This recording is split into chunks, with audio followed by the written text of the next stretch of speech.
Esam Latvijas kompānija Intema, kas ražo matračus un mīkstās mēbeles. Viens no virzieniem ir Latvijā ražot matrači, šie būs bērnu matrači.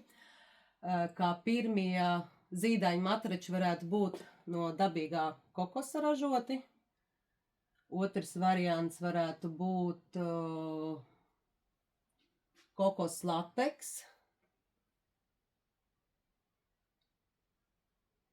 Matračiem ir dažādas cietības, aptuveni no 3 gadiem varētu mēs izmantot jau vidēji cietu matraci, kas būtu musa, tas ir lateks, kokos un putas.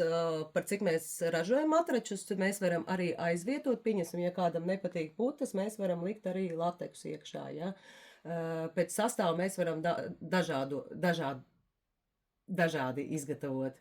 Ļoti svarīgi bērnu matračiem ir augstums. Bieži vien vecāki nepaskatās, cik ir gultiņā iegrimstība un pasūta nepietiekama augstuma. Tāpēc būtu ļoti svarīgi izmērīt to augstumu, jo matraču augstumi ir dažādi. Pieņemsim, musai ir 9 centimetri, ja, Jola Wellness ir jau 11 centimetri,